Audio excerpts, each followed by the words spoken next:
Apparently, it's award season in Hollywood where the libtard collective jerk each other off over their fake accomplishments.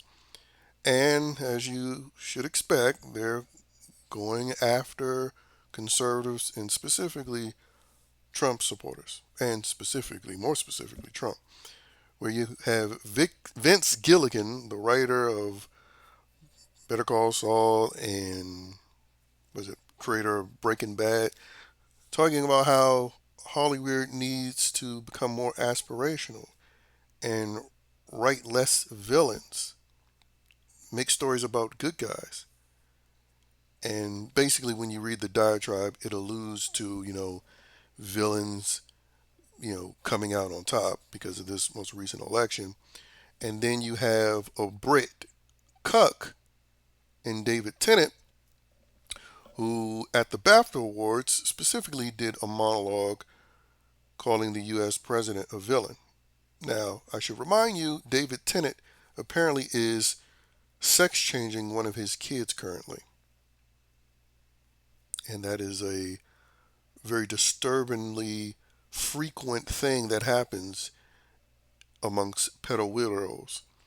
And then, of course, Tom Hanks was recently on an episode of SNL, someone who's been heavily hinted towards being a out and out pedo.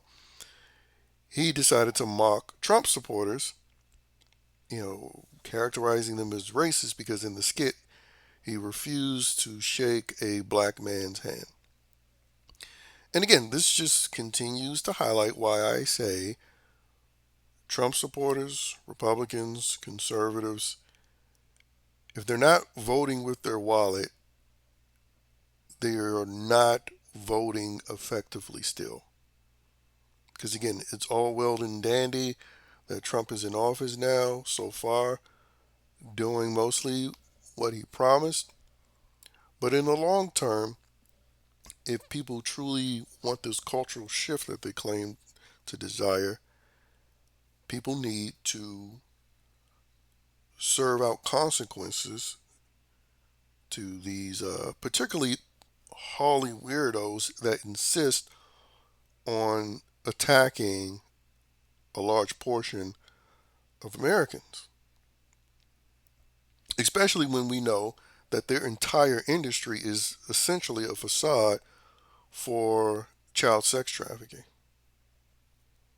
I mean, again, since the days of Shirley Temple, we've seen it clearly displayed in movies where they heavily promote the sexual exploitation of children.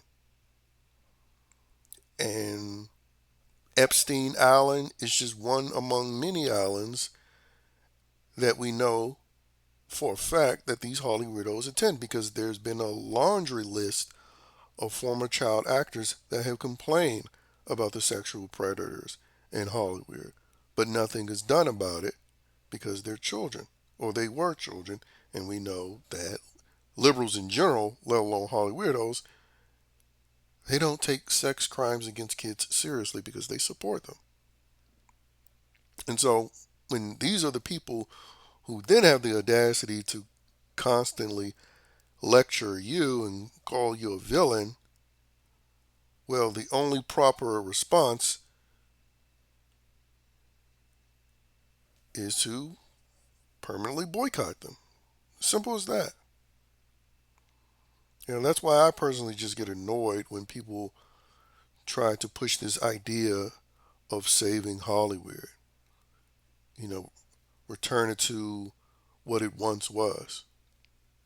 It's why out of all the agendas Trump has presented, the one agenda I hope fails that he presented was this whole Hollywood special ambassador nonsense. I gave my suggestion in the previous video.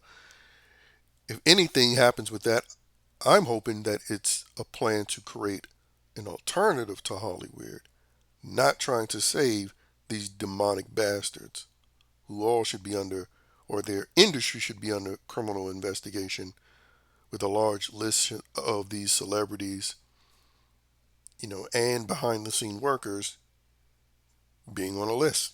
to potentially be criminally penalized. But yeah, there's no pendulum swinging in Hollywood.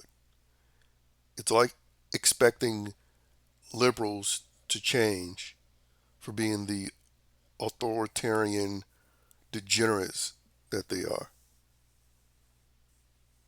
And quite frankly, for decades now, conservatives, Republicans have acted as the heroes who refuse to realize that the villain wants to destroy them.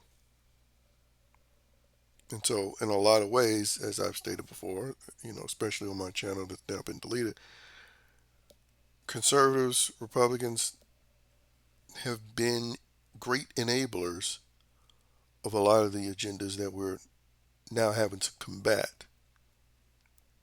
Because if we didn't have over the decades these constant concessions being made by conservatives to appear open minded to libtards, then we wouldn't even need a Trump. And quite frankly, to truly put this libtarded nonsense in the dirt, we need someone who's an actual lifelong conservative who has zero care about what liberals think. So, someone even harder than Trump, we're going to need to really bury this. But again, outside of elections, voting with your wallet is probably the most powerful tool that you have to use. But again, for a lot of people, it'll take them putting an end to their idolatry over celebrities in Hollywood.